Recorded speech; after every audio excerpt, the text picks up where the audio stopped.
Hello everyone, this is Mental Psychology. Welcome back to my YouTube channel. So in this video we are going to discuss all about practical file of 16 personality factor, that is BPCC 103. So let's start. तो सबसे पहले आपके practical file में 3 appendix लगेंगे। First page profile होता है, second certificate appendix और third acknowledgement appendix. ये तीनों पेज आपको आपकी स्टडी मटेरियल के लास्ट में मिल जाएंगे। फर्स्ट पेज आपका टाइटल पेज होगा 16 पर्सनैलिटी फैक्टर।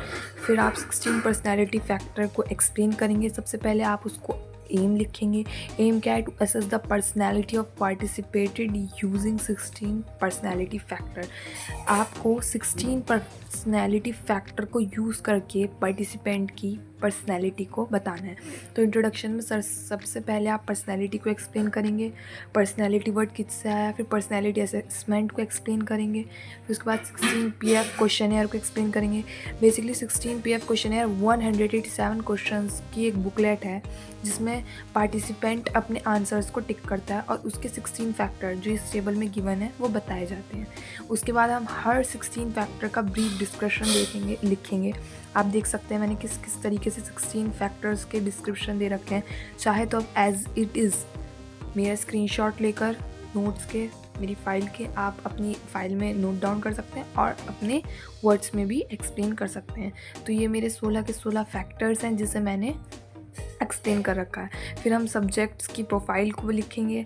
मटेरियल रिक्वायर्ड जो हमें है, एक तो हमें इसमें 16 PF की इन्वेंट्री में क्या क्या चाहिए, एक तो क्वेश्चनएयर चाहिए, दूसरा मुझे आंसर शीट चाहिए, ठीक है। उसके बाद एक स्टेंसिल चाहिए जो स्कोरिंग करता है और हमें एक स्कोर टेबल बनानी है, और pencil eraser that is must. Reliability बनाएंगे, वैलिडिटी बनाएंगे, नॉर्म्स बताएंगे, एक्सप्लेन करेंगे, प्रोसीजर एक्सप्लेन करेंगे।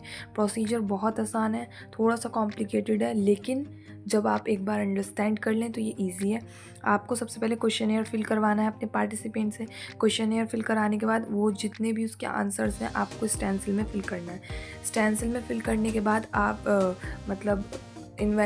आंसर शीट में फिल करने के बाद आप उसके ऊपर स्टेंसिल रखेंगे, ठीक है। स्टेंसिल शीट में आगे लगा दूंगी, आप देख सकते हैं स्टेंसिल कैसे आती है। उससे आप कैलकुलेट करेंगे और आप उसको अपनी स्कोरिंग टेबल पर लिखेंगे। आप देख सकते हैं मैंने किस तरीके से प्रोसीजर एक्सप्लेन कर रखा है।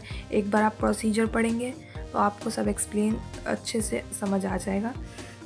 आंसर्स में 3 ऑप्शन हैं, येस, नो और अनसर्टेन। आपको बिला वजह ही कुछ भी अनसर्टेन टिक नहीं कर सकना। ये हमारी क्या कहते हैं आंसर शीट हैगी पार्टिसिपेंट की। आप देख सकते हैं मैंने किस तरीके से करा है।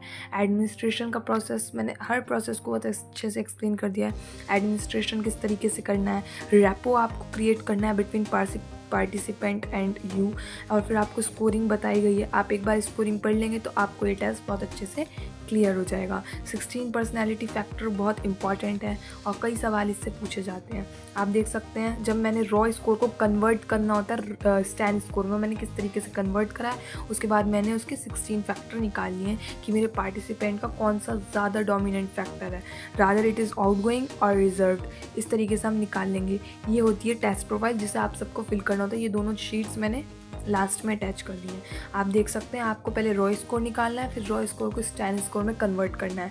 ये सब PDF आपके टीचर्स जब एक्सप्लेन करते हैं तो वो आपको ग्रुप पर शेयर कर देते हैं, तो एक बार आप उनसे समझ जाएंगे तो आप आराम से कर लेंगे।